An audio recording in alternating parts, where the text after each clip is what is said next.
जल्दी काम खत्म करो, अगर मार साहब आ गए तो नाराज होंगे। जल्दी जल्दी काम खत्म करो, इसको इधर साइड पे कर दो।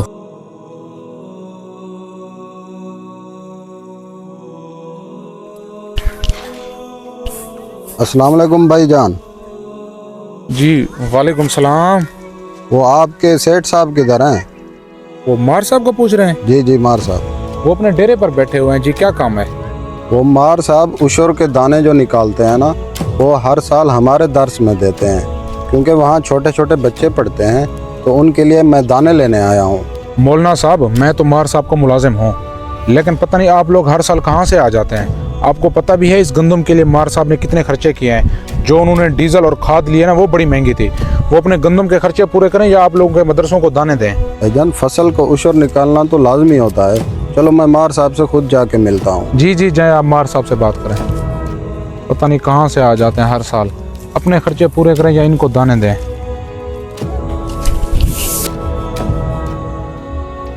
सेठ साहब, आपको कैसे गंदम दें? आपने तो 3500 रुपये मन रेट लगाया हुआ है। जो हमने खाद डीजल लिए हैं वो भी महंगे हैं। इस रेट से तो हमारे खर्चे भी पूरे नहीं हो रहे। अस्सलाम वालेकुम मार साहब। वालेकुम सलाम रहमतुल्लाह। मौलाना साहब बैठे, तशरीफ रखें। सुनाएं, कैसे आना हुआ? वो मार साहब, आपको तो पता है हर साल हम मदरसे के लिए जो आप उशर निकालते हैं लेने के लिए आते हैं, तो उसी सिलसिले में हाज़िरी हुई है। जी मौलाना साहब, हमने अपने गंदम का जो उशर निकालना होता है ना, आपके दर्स का हिस्सा ज़रूर होता है।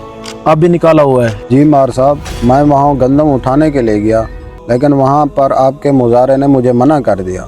वो कैसे आपको मना कर सकता है? उशर तो हर फसल का निकालना ज़रूरी है। चलो मैं आपको गंदम दे देता हूँ।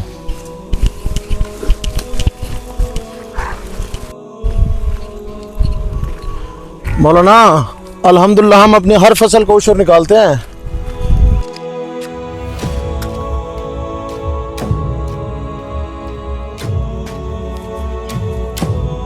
ओ लला, मौलाना साहब को उशर के दाने क्यों नहीं दिए? मार साहब, आपको तो पता है हमने इतने खर्चे किए हुए हैं, और मौलाना साहब को हम किस तरह दाने देते? ओ लाला, फसल में जितने भी खर्चे हो जाए ना, उशर निकालना तो ज़रूरी है फसल का। और इसका तरीका निकालने का ये है, जो बारानी ज़मीन होती है ना, उसका 10वां हिस्सा उशर निकालते हैं, और जो ये नहरी ज़मीन होती है ना, इसका 20वां हिस्सा उशर है। अच्छा मार साहब, मैं तो देहाती बंदा हूँ, मुझे उशर की इतनी ज़्यादा मालूमात नहीं थी।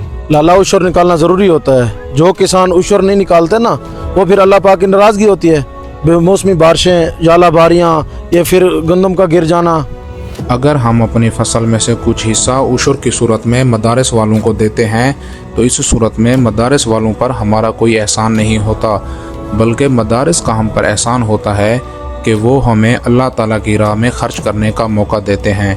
अगर आपको हमारा मैसेज पसंद आए तो इसे शेयर कर दीजिएगा। शुक्रिया।